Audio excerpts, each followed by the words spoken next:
What's up guys, Yahoo's here. I'm back for another virtual sailing world championship analysis video. I do one of these every year. So this year I participated and I got 4th, as you can see here.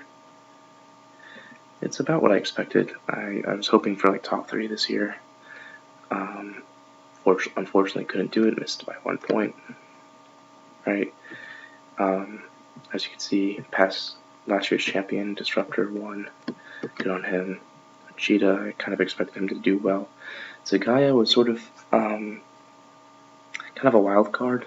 He likes pin starts a lot, so I didn't really put him down as a person to look out for, but he did well in this environment, so that's good on him. The biggest surprise, this man right here. This guy has been looking really hot for about 2 years and always seems to fall short during the Sailing World Championships. And so 5th here, very unbecoming of him. We can go down and see a lot of other names, but that's the general rundown of the results. As far as the order is kind of irrelevant in terms of the results, but it's generally about what I expected.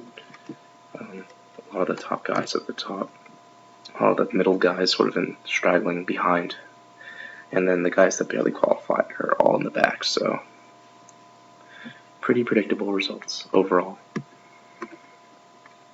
So first race we have lasers.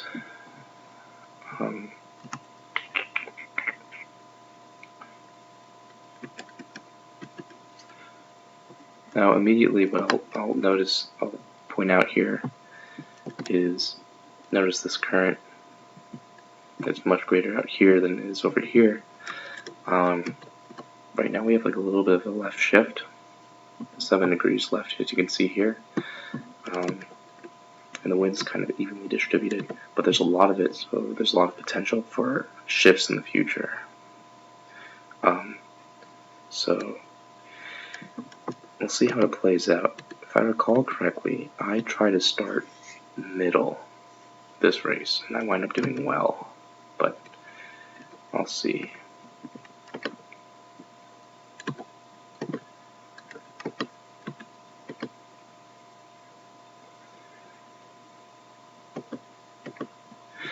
So something I want to point out as well, a lot of people set up really early here. I think a lot of people are sort of anxious. It's like the world final, and they want to get their lane really quickly.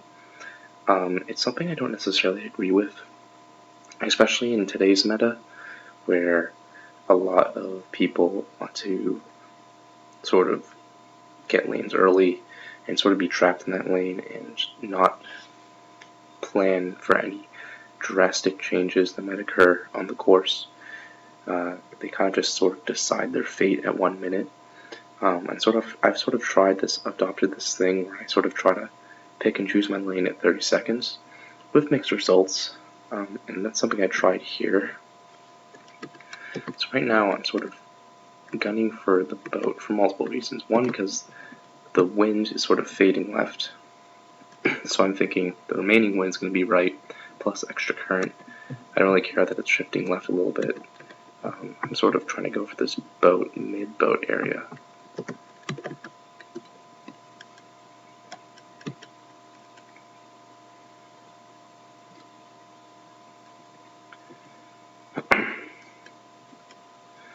But I don't want to be too hasty either. So I kind of just sort of pick and choose where I want to go. I see a nice little lane over here, although I don't take it, which I find odd.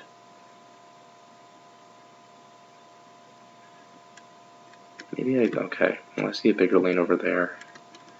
I don't know, I would maybe like to go in there since there's not a lot of activity going on. But nevertheless, I go for mid-line, which I guess is alright.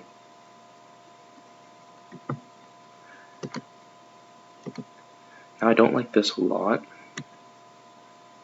Takanu sort of just tries to creep up and steal some of my runway here, which I defend against. and pretty standard start. G had an amazing start right here, so I'll go back and sort of compare the two. I sort of opted for a very conservative start, where I have like, decent footing off the line. There's a flip right over here, so not much I can do about that, but I had decent positioning, nothing too great. But I'll show you what G goes for here. So what G decides to do is, in SailX, if you plane, you go 1.5 times, well actually 1.75 times your base speed, but you can only plane at 90 degrees or below. But if you slowly luff up from like 90 degrees to like 89 and then tack, it transfers a lot of your momentum. So what he does here is he sort of sets up this plane start,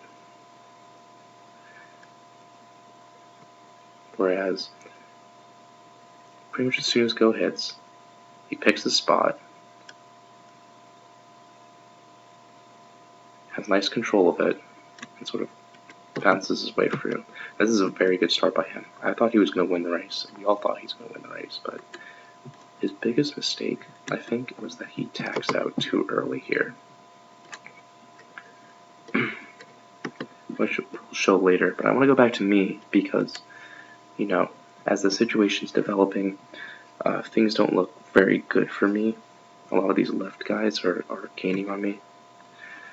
So I have to figure something out, right? These guys have a really early advantage, and I have someone sort of blocking me off right now. So right now I'm in a little bit of a pickle. Fortunately for me, I think there's a right shifting coming. You'll notice it was -9 a little while ago. Now it's like -6. Yeah, since these guys got the win earlier, so they were able to sort of make G tack off. Fortunately for me, Takanu also tacks off. And what that sort of does is that sort of allows me to catch this puff here and ride this right shift that's coming in. And why that's helpful is because I'm now starting to gain on all of these guys here.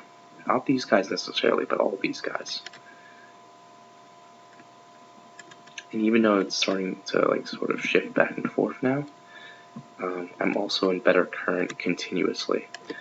A lot of people don't recognize the power of being a continuously better current by being farther out right and being farther course right. I'm always in better current than these guys coming up this beat.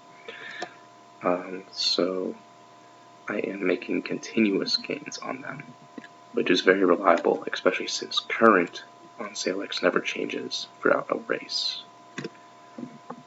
So as you can see, as we get farther out the course, I go from like 10th to like 4th, just like that, maybe 5th, depending on what Sagaya does. I try to box him out here. I think I successfully do so. Yep. Okay. So from here, I'm in top 4. This is good positioning. This is what you want to be at the beginning of Worlds. You want to like start out strong in like a top 5 position, because as long as you're like there, chances are, if you just like stay consistent like this, then you're gonna do very well in the regatta. And you kind of see that, right? You have first in the regatta, second in the regatta, third in the regatta, and fourth in the regatta, like starting out strong, and sixth in the regatta too. So, like the fact that we stayed at least a little consistent like this throughout the regatta means good results, and I'll sort of talk about that as the scores sort of sum up. I noticed like a little bit more of a right shift here. It's like -4, -5. A little while ago it was -6. So that's why I opt for this right gate as opposed to the left one. Plus, like I said before, there was more continuously better current out here. So I figured I would play the continuous advantage rather than the temporary advantage. Obviously, it's a slight left shift favor, and I think there's a little bit more wind out over there. A little hard to tell, but I like being in better current than these guys. I think I make gains on them throughout the race.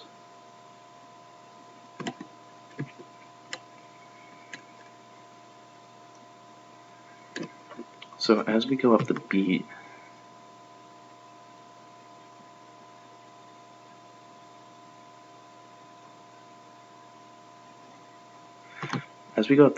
unfortunately it sort of shifts left. Even so, I'm still with the pack, so I'm okay with this. I want to go back to that, actually.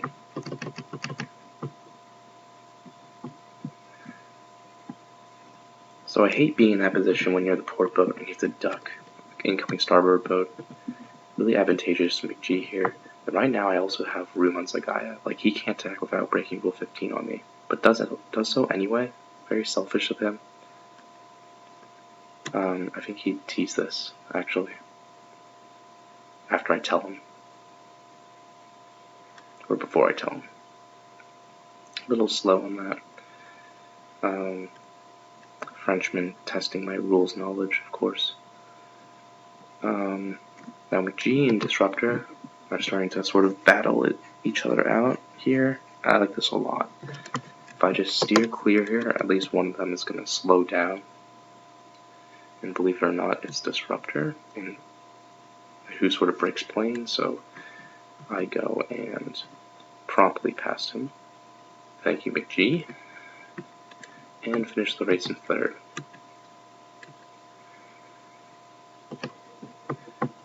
So I think a big part of that race was me playing the course right pretty early on, and sort of getting to that right side ley line early, so I could box out boats, and sort of staying out or like away from the hoopla of port ley, which a lot of people were going on since left was favored early. Sort of recognizing that sort of nuanced change in the course helped me catch up a lot of places in that race and allowed me to get a good result from that.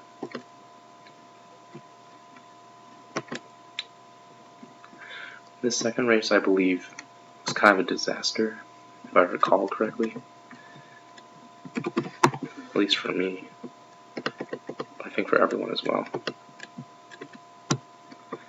Let's see. Course very clearly favored left here. It's a negative 10-degree shift. I think if you go farther back, you can see that it's shifting left. So, shifting left, very left shift, a little less wind out left, but there's more current, so it kind of balances it out. So what I decided to do here, by doing this, I sort of set myself up this like imaginary lay to where I want to be, and I also sort of like take the space that all these boats are sort of giving me. You'll sort of see as I progress with this start, I'm sort of like drawing a line between me and the majority of the crowd, which sort of gives me like that lured boat sort of power. What I do there is very curious. I decide to, I think it's since it's cats, I decide to like try and find a place outright. That's like a big mistake. I think I should have taken this lane here. Even so, I do that. Racing red definitely screws me here. Definitely tries to screw me here. Yeah, because now I'm sort of stuck in this very mediocre lane and don't have a very good start at all. Which is not good if you're playing right. Well, it's an okay start, but even so, I think my main concern is trying to play... I don't know what I was thinking. What winds up happening though is it starts shifting back right. This is something I noticed on a little early, and I'm saying I can't go, and I sort of know where the story's going from here. Fortunately, the box doesn't tack. I make a very stupid tack there. I feel like he would have tacked just a moment later, and I would have been with the fleet. So that was a big mistake. I don't know, I got impatient. I shouldn't get impatient. I think we come back on like half the fleet though. So, varying shift. Decided to bang out right because tacking in these boats is slow. And going to right lay sort of helped me last time. Instead I do something else really stupid here. I tack really early. This isn't good. Because right now I'm underlay. And you don't want to be underlay early on in these boats, because now I'm just eating wind shadows. And I'm just like sucking really hard here. And now Pelor sort of blocks off my path. Okay, so I want to tack. I think my aspiration is to luff up, which I wind up doing because seems to be like a little bit of a pileup going on. But this is just slow. Notice how like Nuones, it's like passing everyone here. I have to wait for Red Rum, who's very slow around the mark. And overall, just not very good. Not very good play by me this first beat.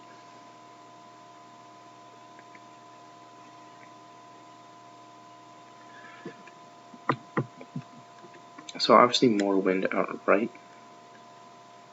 So I had to go course left because of this big shift here. A lot of people going out course right. But I want inside room, so I decided to bring my boat out left early so I can sort of set up for that later down the beat. Doggy sort of recognizes that. Fortunately for me, I think I catch up on pretty much all of these guys here, if I recall correctly.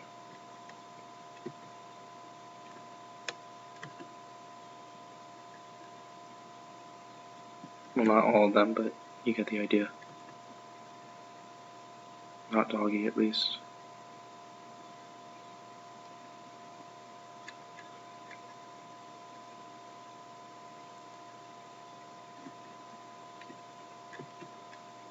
I believe also there's like a little strip of wind too, which I sort of go past too much. I sort of lose out on boats that reach this strip early, which is unfortunate, because you'll see sort of Turbo making gains on me here. Even though it's shifting left, I'm sort of losing out on Turbo.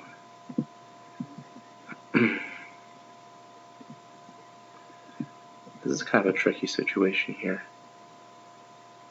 Ideally you want to be like on lay because of like overlayers and potential for gaps in between, like the gap between Disruptor and McGee. I could tag between if I were coming up on lay, even like some gap over here. But over here you kind of risk it a bit more. You risk the biscuit because people might start heading down earlier. I decided to go behind Doggy, even though I think I could have made it under him. I think I didn't want to suffer under his wind shadow, so I decided to tack later, which I guess is fine. But overall, this race has been pretty bad. A lot of mistakes that I did not need to make this race.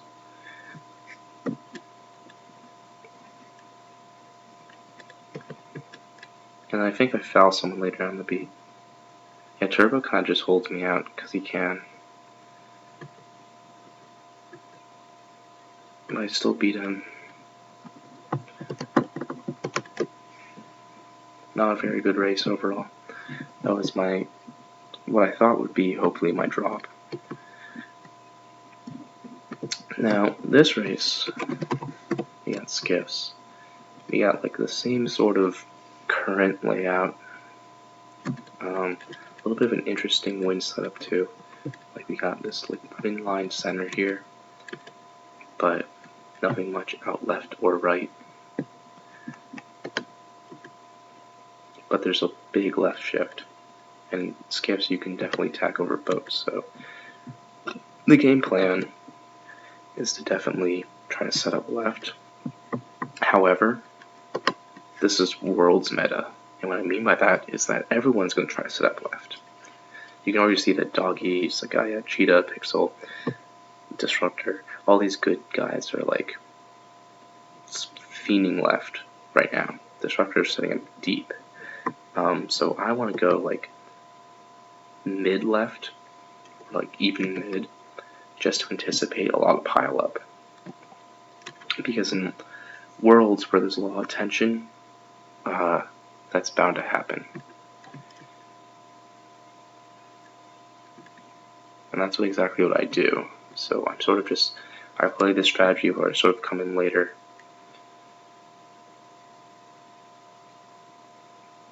I even go far up boat. That's interesting. That I find very, very interesting. I think it's because I can dip later.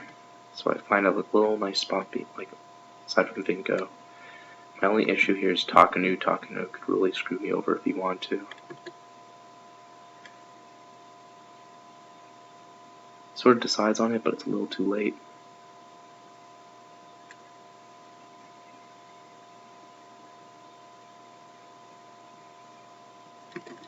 I get a good start here. What I decide to do is tack out because I notice it's starting to shift right. Like the first person to catch up to that was -10, now it's -9.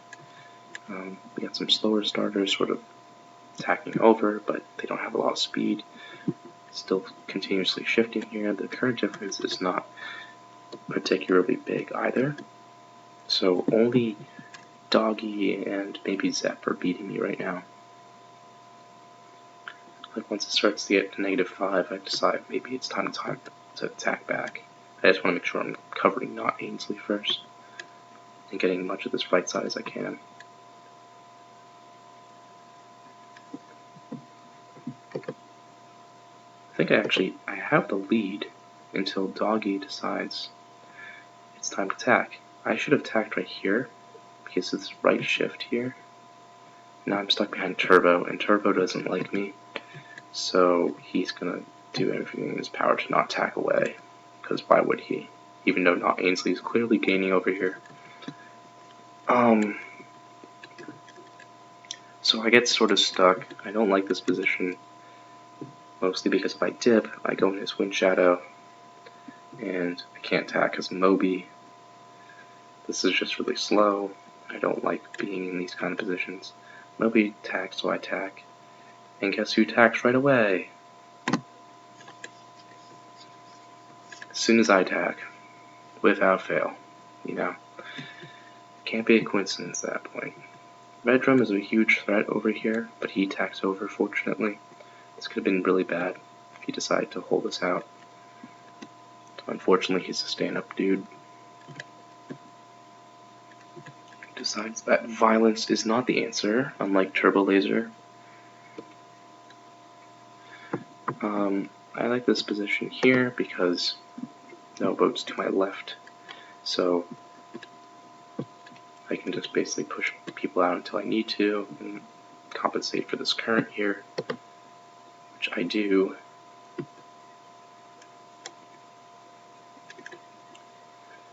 So at this point in the regatta, I notice that Cheetah isn't really up, nor Zagaya, nor McG.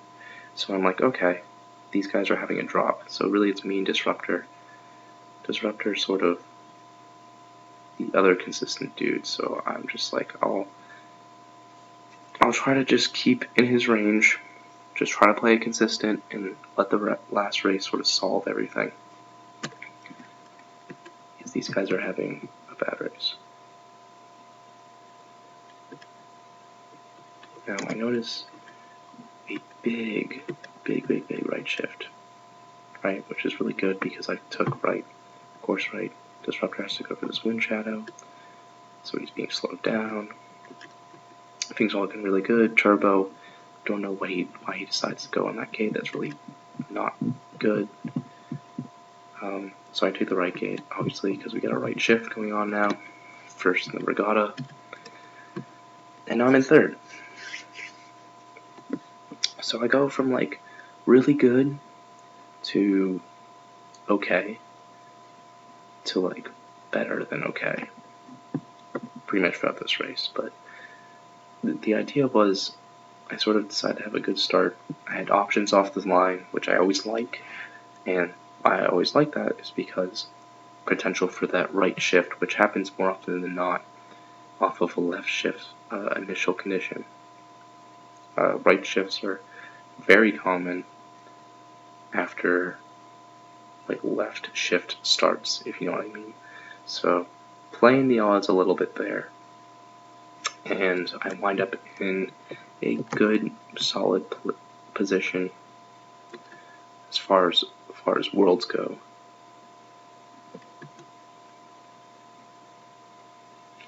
And I wind up getting through this race. Nothing really much else to it.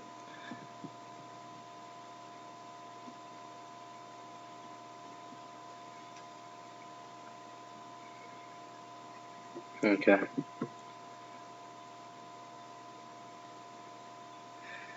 Doggy had a good start, but the right shift ruined it, as he points out.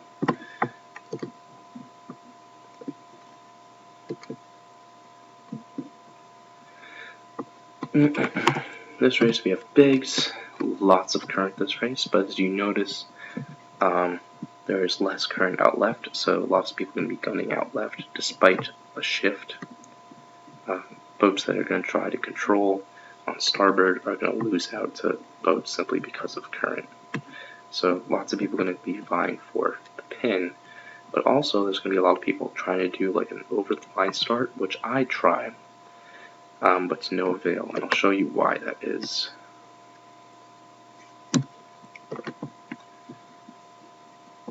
So as you can see, I'm sort of setting up 30 seconds on top of stuff. I'm like with pixel here. I'm like, I got all this space under me. I can just sort of drift under, not have to worry about being pushed. I have all this space. BR has all this space. Watch what he does. Look what he decides to do.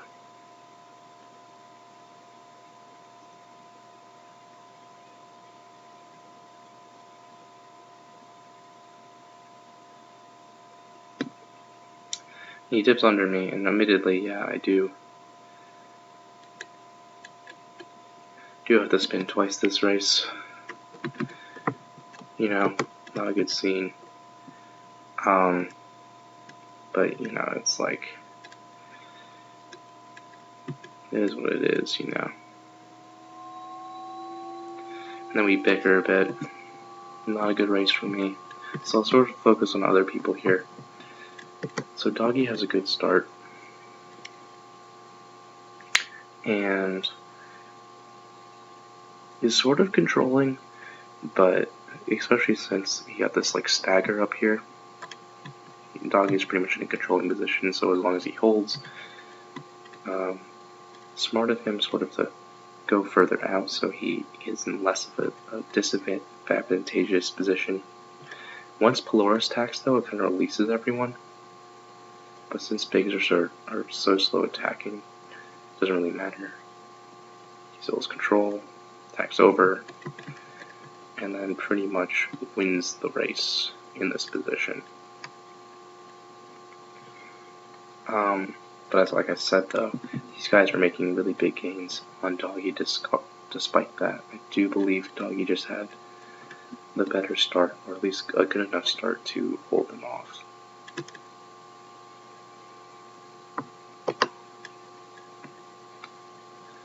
So what Polaris does actually is holds Doggy out. Holds a lot of people out. It tries to hold Zagaya out, but to no avail.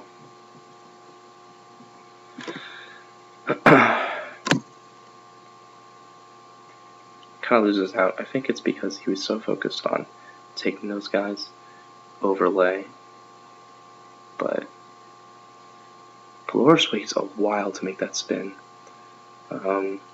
Definitely doesn't comply with Rule 44-2 there. Doggy makes a very questionable double tack. I don't know why he does this. Because he gives up inside room here. He says no PC even though he tacked within 2 boat lengths. He's being very aggressive. I don't know why. He needs to be thinking long term here.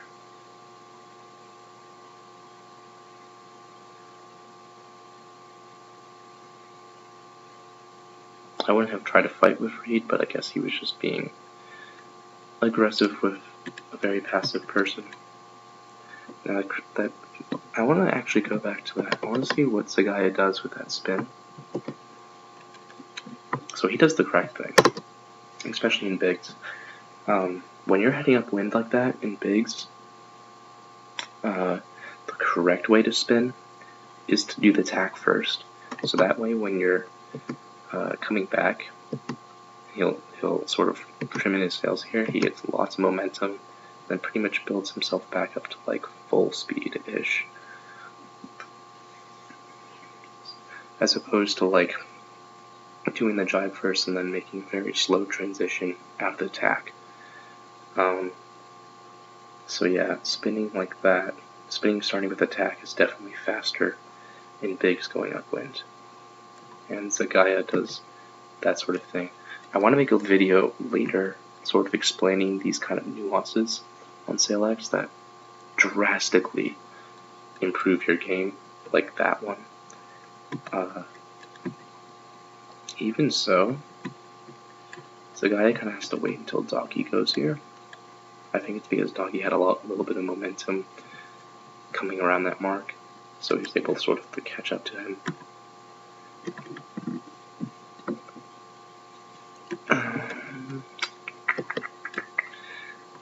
Zagaya and Doggy pretty much fight it out a little bit. Doggy's in a very, normally pretty disadvantageous position here. Zagaya can kind of just roll him as he pleases, but doesn't really do so. Now Doggy he's left Doggy in attacking position coming into this last beat. Something else to note with bigs, you don't want to press spacebar to head down, you don't want to jibe to head down, you want to use the arrow keys, and I hope what Doggy demonstrates this the proper way. Okay, he doesn't, but if you want to like start heading down as soon as possible, you release your Jenniker just a little bit, just to increase your angular velocity, and then put it back up so that you don't lose that much speed. But what that does is that basically turns your boat downwind faster. None of them do it, which is kind of disappointing, but that's the fastest way to start heading downwind.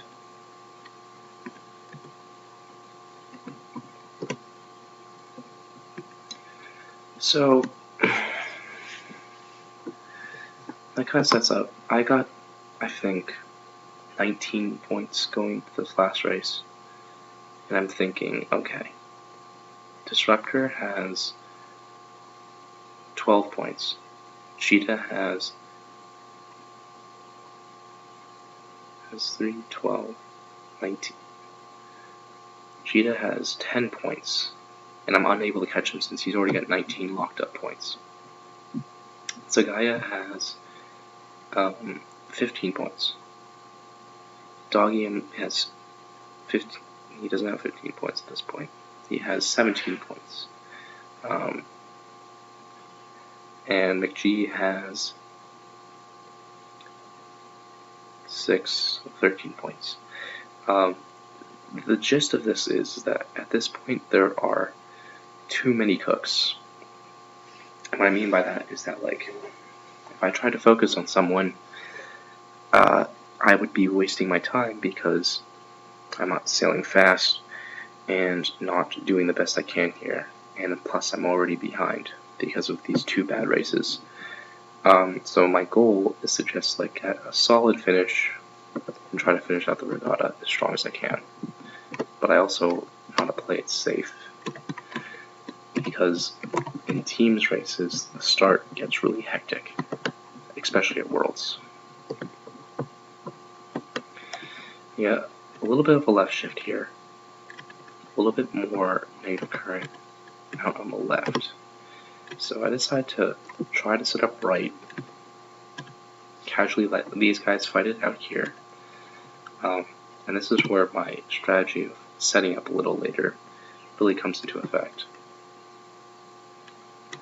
I noticed not a lot of options out here, so I try to search for one here.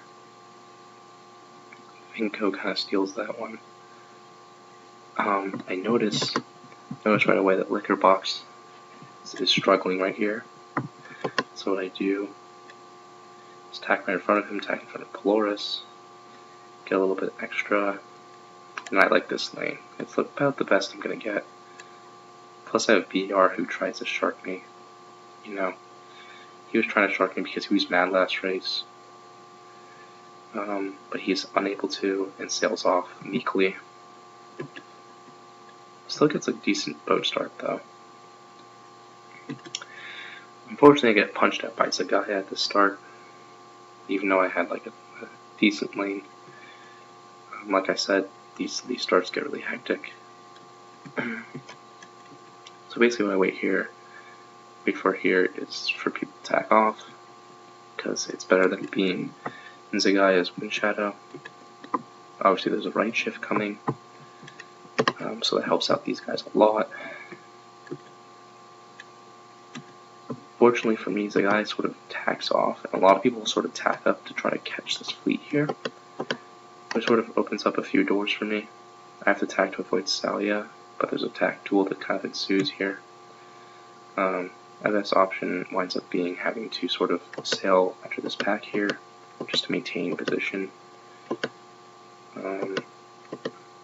And yeah, this race was pretty much staying out of this giant pack's way, and doing the best I can to finish in front of what I see are a lot of monsters. I would have maybe tried, since I had the opportunity, I think right gate was good here, mostly because of this right shift. I was considering for a second left gate, but then I noticed the right shift. Right gate's definitely the proper choice, and I like this a lot actually, because I have no one trying to get room on me. I have a bunch of boats in front of me that are stacked up against each other, so I'm going to be passing in front of at least a few of them. I just have to be patient because I have plenty of room, right, to sort of slow myself down. And yeah.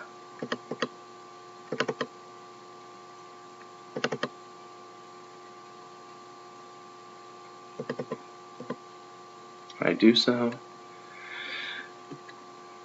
Get like a decent positioning out here. Everyone's sort of tacking. I still get the right shift, which is nice. So I wind up on lay. I wind up a little bit under lay though. That's unfortunate. If I had caught Cheetah, I would have gone third, I think. So overall, very up and down regatta. I'm seeing a lot of mistakes on my behalf, especially at the start.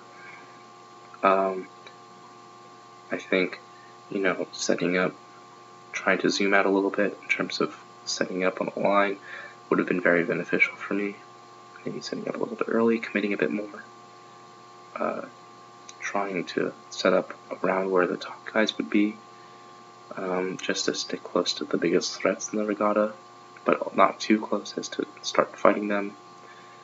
I think these are all things I could have done better. But overall, 4th is a good result, especially since, I literally started sailing this event as like first time coming back after 2 semesters of college of not playing SailX, so no complaints there. So I will take 4th. I managed to beat Doggy, I managed to beat McG, which I consider 2 big favorites in the event. So overall, I'm okay with this result. And yeah. So this has been the analysis video, and I hope you learned something, and stay tuned for more videos on SailX. Like I said, I'm hoping to come out with a video sort of discussing some nuances that I noticed not enough people do, so look out for that one. And then I might release some more videos discussing some new stuff I'm looking at in terms of jibes. I'm working on a jibe calculator, mostly inspired by a recent protest where proper course and 420s was brought into question, and I want to see how jibes sort of play into speed loss and how that affects what is defined as proper course on SailX. So look out for those videos. Until then, thank you for watching. Like this video, subscribe if you'd like. I would really appreciate both. Until next time, until next time, I will see you in the next video. Awkward outro.